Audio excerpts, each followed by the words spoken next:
beyond. My name is Alyssa Hammond, and I'm the Director of Undergraduate Career Services here at Bentley University, and I'd like to welcome you to our new talk show called Higher Love, the career show that talks all about your career development with hot topics and fabulous interviews. So I'd like to introduce you to our fabulous panelists.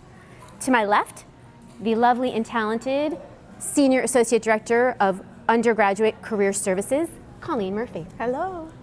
To my left, we have Associate Vice President, the oh-so-talented and also fabulous Susan Brennan. And to my left, the energetic and effervescent Kristine Vidic. Ooh, very nice. Senior Associate Director of Career Education and Innovation. Thank you. So, now that we're starting our show, ladies, how are we feeling? We're feeling good? Yeah. All right. Energetic and effervescent. We're feeling energetic and effervescent and ready to go. The topic for today is reflection. So we were talking about the summer and how the summer has come and gone so quickly, and we're already back in school. It's been, what, about 2 weeks? Yeah. And I've already forgotten my entire summer, the summer vacation, everything. And that's really sad, because when we're moving forward and at such a quick pace, and we're always thinking about what's ahead of us, do we ever really take the time to stop and think about what we've just experienced? Thoughts? Well, it's interesting that you bring it up, because when was it? It was probably about July. I took a beach yoga class, which was awesome. I don't know if you've ever done it, Love but yoga. Something you want to do. And after taking the class, I was able to walk away and start reflecting upon some things that I didn't really think about before. Things such as, do I like what I'm doing? Do I want to continue doing certain things? And taking an inventory of kind of the likes and dislikes in my life right now. And I often wonder, are our students taking that pause and kind of reflecting, and whether it be on their internships and wondering about their skill set. So, I found it so helpful. It's a practice that I think we have to be mindful of, and you don't necessarily have to go to yoga, although I love yoga too. I know, so good. And I wish I could do more of it, but I think that whether you build it into yoga or you build it into your daily calendar, finding some way to reflect. And one of the things that I think we've thought a lot about, especially with our new culture wall, which hopefully students will come and see in our office, we really get at what are the things that are important and we value. And one is this idea of, instead of calling it an internship, what if we called it an explore-ship, where we don't put so much pressure on ourselves that this has to be the experience that leads to the job, but rather it's just an opportunity to explore and to try things out and test what that might feel like, that job, that industry, even that environment or work culture. I think that's incredible. Yeah, absolutely. So when we're talking about reflection, it's kind of like, how do we do it? How do we make it easy for ourselves? Because I don't know about you all, but I don't really think about myself. I don't think about my past or what I've done in my life. And it's kind of like, how do we do that? What are some tips to get us to that place? I love journaling. Do you guys ever journal? I'm not a journal. Yeah, no, my I love it. Not so a fan. That's helped me tremendously, and it could be helpful to the students who like to write. So what would think journaling is something I would encourage students to do. Like either a day-to-day or just kind of taking a look back? There's a great opportunity while they're in their position, in their role, in their internship, just to take an inventory of things they're enjoying, things maybe they don't enjoy doing. And then maybe taking a look back at that, maybe bi-weekly, and seeing how they've grown into more solid, maybe intern or professional, because of that reflection and knowing what they're excelling in.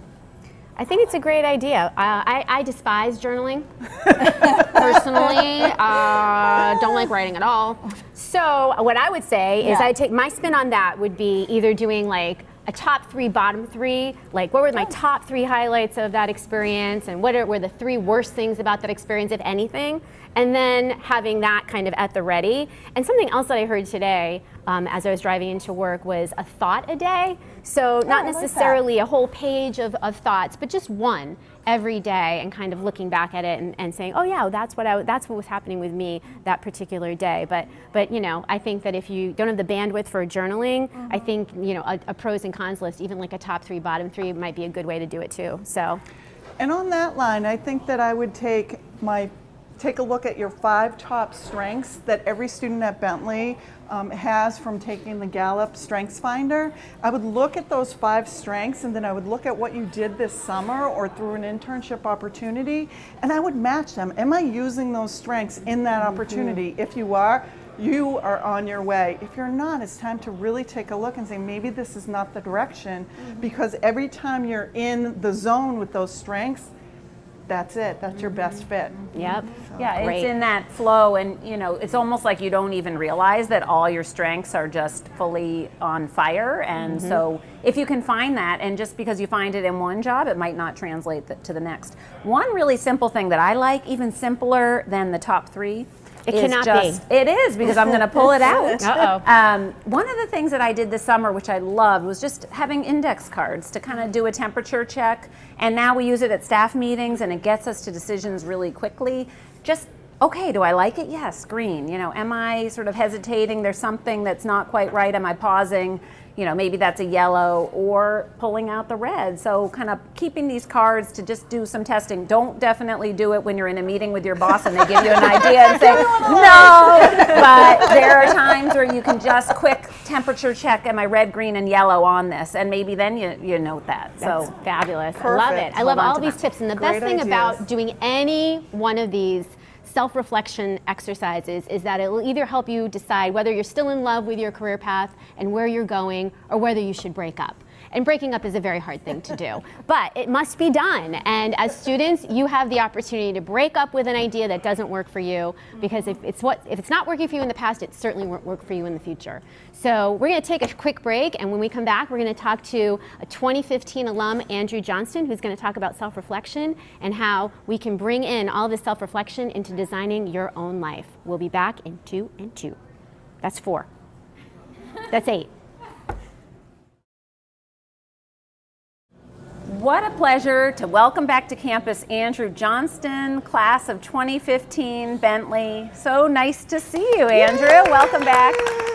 So one of the best things about my job is not only do I get to work with students, but to be able to stay connected with alumni. So, I remember Andrew's journey as a student when he interned at Camp Sunshine in Maine, and then went on to LL Bean and worked as an intern. He's interned at Bain, and now is a consultant at C-Space. So it has just been a pleasure to watch Andrew's career evolve, but also to have these really deep and meaningful conversations about this concept of just press pause and reflection and how you build that into your career. So I want to hear a little more about some of the principles, especially this idea of design thinking and designing your life. It's definitely something that we've talked a lot about, and I want to hear a little more as you approach it from your own work and also your own life.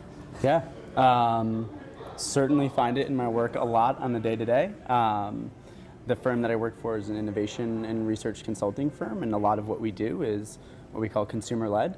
And so it's important for us to apply the principles of design thinking to the problems that we're trying to solve for our clients. The way we approach it is understanding the problem, so empathizing with the end user, whoever that may be.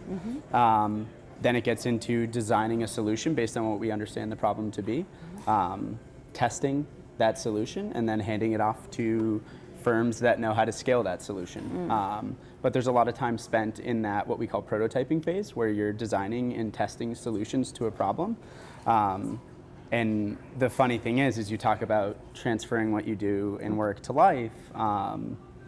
It's very applicable also to what I do in my own life. And so we talk about beta testing, right, which is the process of designing and then testing and refining. And it's actually been a really freeing concept for me to think about my own life in that way. So if you define your problem, so if you understand what inflection point am I at, and you design a solution, you then go out and test it. And so rather than thinking that you've committed yourself to this overwhelming promise of a future, you think about your life a little bit more iteratively. And so I view it as always being in beta, is what I call it. I think that's such a freeing concept for students. So in this concept of always being in beta, just curious about how you were able to apply that concept, even when you were a student and interning and thinking about those kind of inflection points in your career. Yeah, I think I was, in fairness, much less mindful as a student.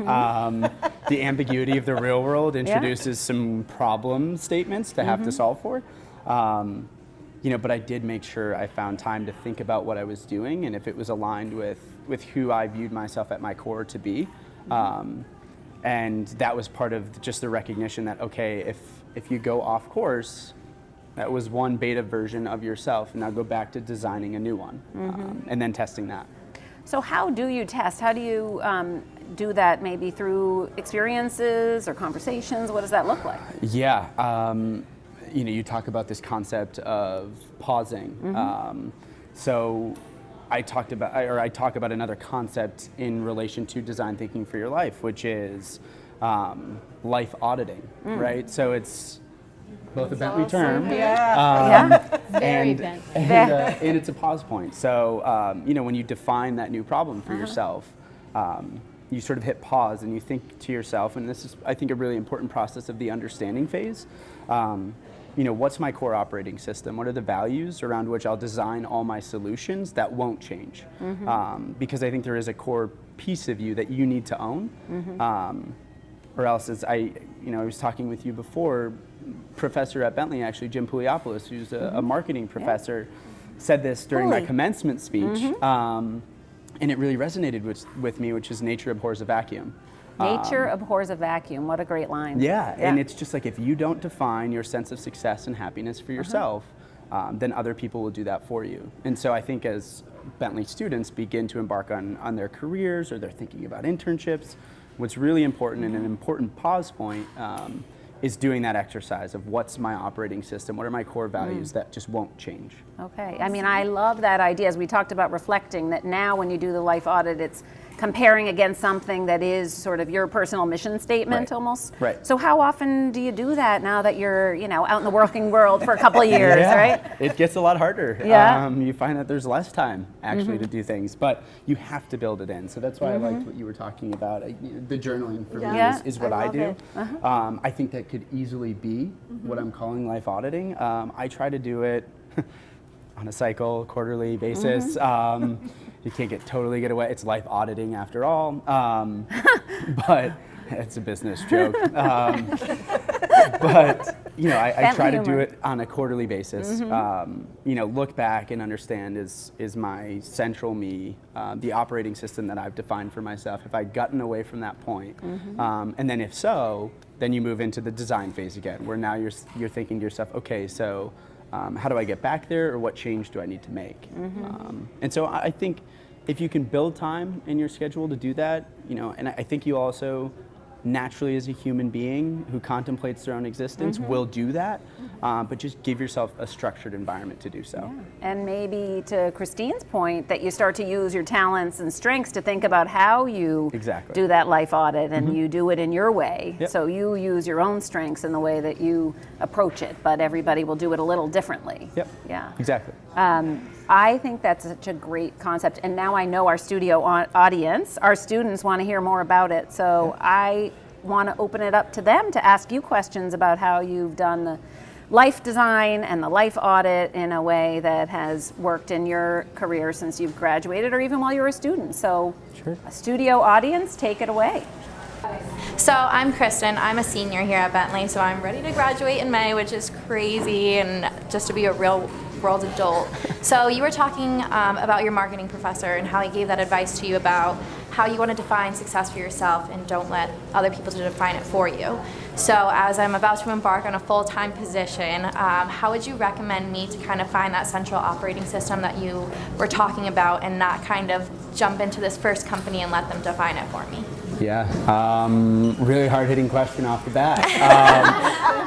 I think everyone does approach it differently, so I won't prescribe a way to do it, but I think the way I did it was having conversations with people I cared about, who knew that core operating system of mine, whether that be friends or family, mentors. I think those are the people who you're comfortable letting sort of abhor that vacuum.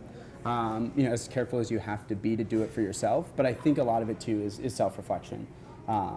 Wherever you find a quiet space and ability to think with yourself only is important. So for me, that could be reading and learning about myself in a book or a story. I write poetry, and that's just a way for me to like look back over time at sort of who I was then. But I think it's self-defined, but just make sure you're doing it in a genuine and honest way, and I think you'll begin to articulate what's actually important to you. It's having that honest conversation with yourself. You bet. And just to add on that, for a moment, we're talking about strengths, and Kristine had talked about strengths earlier, and another great way to do self-reflection in this life auditing is thinking about your strengths in a name it, claim it, aim it setting, which is we're all, everyone at the table, with the exception of Andrew, are strengths coaches, and that's the mantra for strengths coaching is naming your strengths and claiming it, meaning applying it to things that you've done, successful things that you've done in the past, and how you use that strength, and then applying those strengths moving forward. So it's kind of incorporates that reflection piece as well, but it also frames it in terms of your true strengths and talents. So, and that's the do it your way, right? Everybody has their own way, but do it in a way that speaks to you. I'd love another question from our audience. Hi, my name is Luca Guevara. I'm a junior right now, CIS major, and I'm interested in consulting as well. So I just wanted to kind of have an idea of what inspired you as an eco-fi major at Bentley to go into something as different to your major as design thinking. Yeah, it was one, I think, the opportunity to use my skill set that I built at Bentley in a different way, which I actually thought might make it more valuable, and in turn actually has. But I've always been curious. This sort of process for me, a framework for thinking about a problem, is no different than necessarily what I do in any job. But I liked being able to apply, again, my subject matter expertise. So a lot of the consulting I do is for financial service firms. But having an understanding for the way that the people within those firms actually think is a great way to be a consultant, because part of that process too is thinking about the problem that you're trying to solve. If you're truly empathizing, you're doing it from your end client's perspective. So really our first step is multifaceted in that we're understanding the problem of our client's user, but we also have to put ourselves in the shoes of our client. And what a great example of this idea of left brain, right brain, or fusion of business and arts and science, and this idea that we have to be integrating the way that we think. So I guess I'll steal one question from you and talk a little bit about how your sort of Bentley education and curriculum prepared you for this concept of design thinking. Yeah, I cited Jim Poliopoulos as an example. I think a lot of what I took from Bentley, including the curriculum, was the influence of my professors in particular. So it was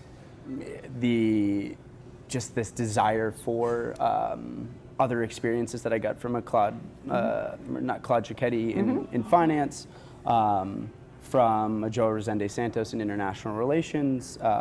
They sort of built that left brain, right brain compromise. But in terms of like the core Bentley curriculum and what it taught me, I would say I learned a lot through actually our general business curriculum, and the culmination of that in terms of how businesses, and especially leaders within businesses, think. I think it just developed an ability in me to begin to empathize with business problems in a way that some of my colleagues actually weren't able to immediately out of school, which did, I think, set me on an accelerated path within my organization. So I truly do give 100% of the credit there to the way Bentley helped me think about business. It's fantastic. So we have one more minute. I wonder if we have any questions from our studio audience. Otherwise, we'll give one back to the panel. All right, and we will turn it over to our panel. Well, I have a question. Yeah. I'll steal the last question in 20 seconds. Tell me about how you reflected on your experience at LL Bean, and how did that experience kind of bring you to your next beta, your next prototype? So I give 110% credit to LL Bean for helping me understand what it really means to have a strong culture and to hire based on cultural fit. So, just thinking about, when I got a chance to step back and really think about what I learned from the organization, it was that all of these people sort of shared in the core values of the organization and what it was built around. And so then when you think about the process of design thinking, if you have people who are filling an organization and can already understand or empathize with the needs and the problems of the end user, you've sort of accelerated the path to innovation and to solving the next problem. So I think it was definitely their cultural hiring practices when I look back that I just marveled at and look for in future organizations when I think about where I want to be. That is fabulous, and it's such an overlooked element of career development and job searching is the culture fit. And I'm sure that will be a topic that we will take on in future episodes of Higher Love. But for now, our time is up, so I want to thank Andrew Johnston for his time. He did a fabulous job. So thank you, Andrew. It was great having you. I want to thank our fabulous studio audience for coming and sharing this experience with us, and we hope to see you again next time on Higher Love.